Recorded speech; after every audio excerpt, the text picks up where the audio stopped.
Kalau seandainya sorga dan neraka bisa memotivasi kita untuk berbuat baik sebanyak-banyaknya dan meninggalkan segala larangannya, itu sudah bagus. Tapi itu belum kelasnya cinta loh.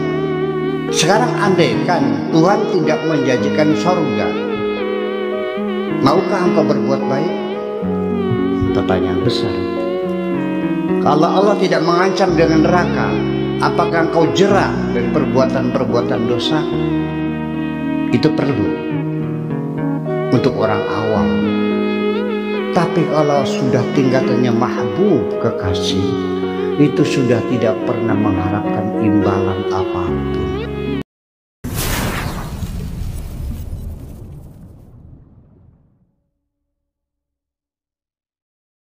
Assalamualaikum warahmatullahi wabarakatuh.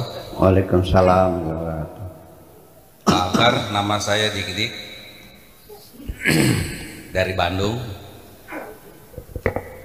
Saya ingin bertanya apa yang disampaikan Buya tadi, bahwa esanya Allah adalah bukan hitungan satu matematik. Allah everything, Allah segala sesuatunya. Untuk saya dikaitkan, kami sering ikut istighosah yang dipimpin oleh Kiai Mas Duki, di mana ketika mengatakan la ilaha illallah terus disambung la mahbuba bil haq illallah, la ilaha illallah la maqsuda bil haq illallah, la ilaha illallah la mawjuda bil haq illallah.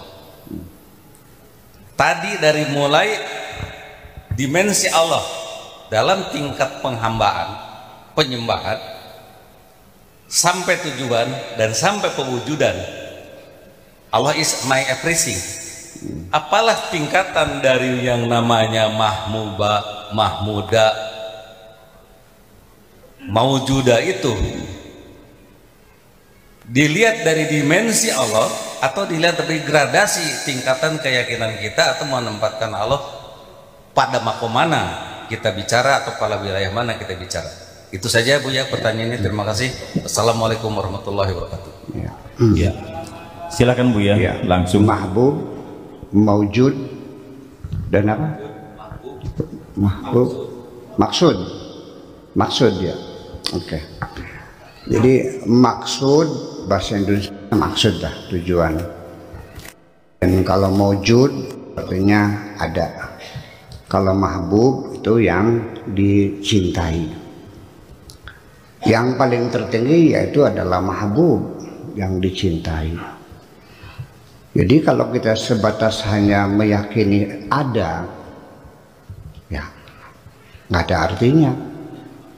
Ya, saya lihat sungai juga ada, lalu urusannya apa? Jadi kita bertuhan itu tidak sebatas hanya mengakui Tuhan ada.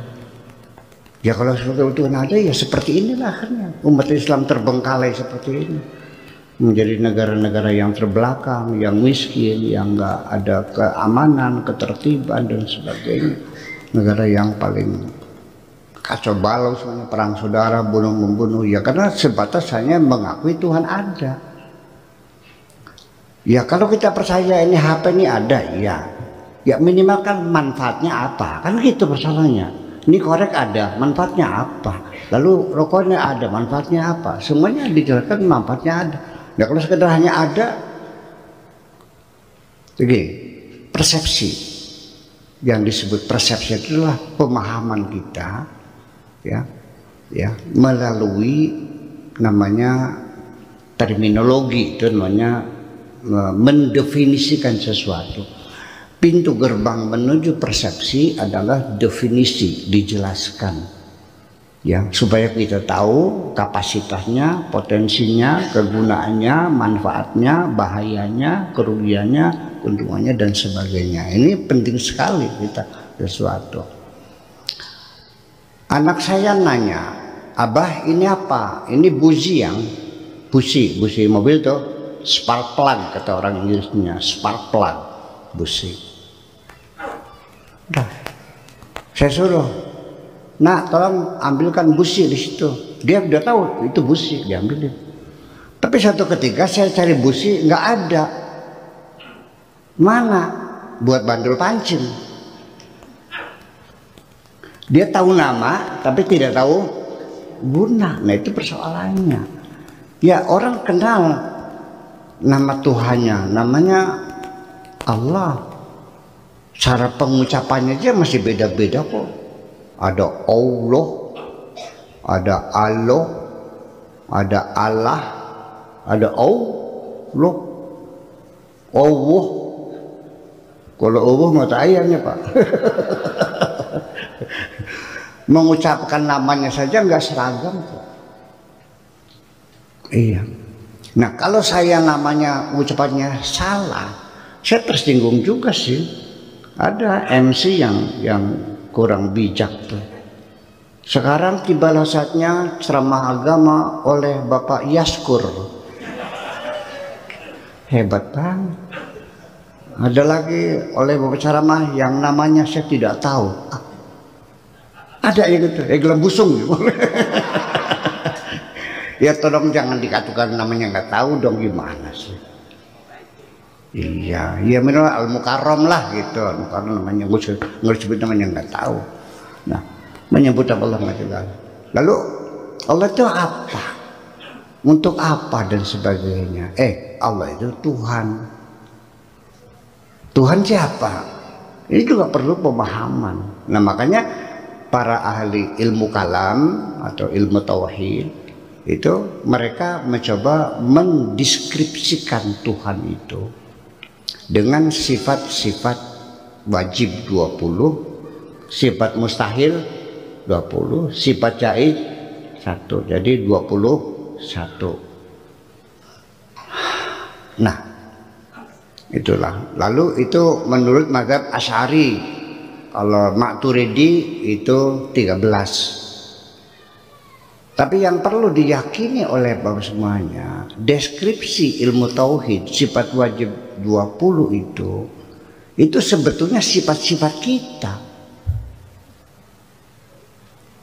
Karena kita bisa melihat, maka Tuhan bisa melihat. Kita bisa bicara, Tuhan bicara. Masa Tuhan tidak bisa bicara? Tetapi kan akhirnya kan kita tidak jelas bahwa itu hanya sekedar pendekatan saja. Karena bagaimanapun tetap sifat Tuhan yang sangat permanen itu laisa kamitslihi syai'un, Tuhan tidak seperti apa-apa. Ini.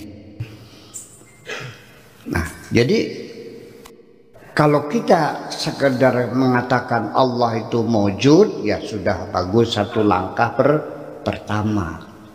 Itu mawjud dulu ada. Ya kalau tidak ada ya mungkin akan melangkah maksud. Iya kan? Jakarta ada nggak? Ada. Saya ke Jakarta, pantas nggak? Pantas. Di mana tanya? Sebelah barat. Jauhnya berapa kilometer? 250 kilometer. Ya karena ada maujud dulu, baru ada maksud. Mana maksudnya? Ke Jakarta, melangkahlah kita mendekati yang ada. Nah kalau kota Tingtong ada nggak? Kota Tingtong nggak ada ya, Tingtong ya, kota Tingtong tuh nggak ada ya.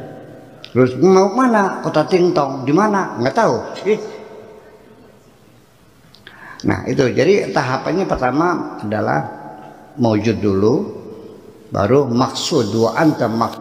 Jadi engkau sebagai tempat tujuanku yang terakhir.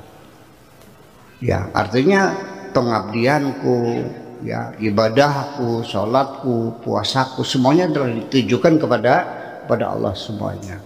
Itu pun banyak sekali orang yang mengabdi kepada Allah masih dalam tahapan resiprokal, balik, yaitu dengan harapan kita berbuat baik supaya dapat surga, bisa dapat bidadari yang cantik-cantik, yang perawan-perawan, yang bohai-bohai.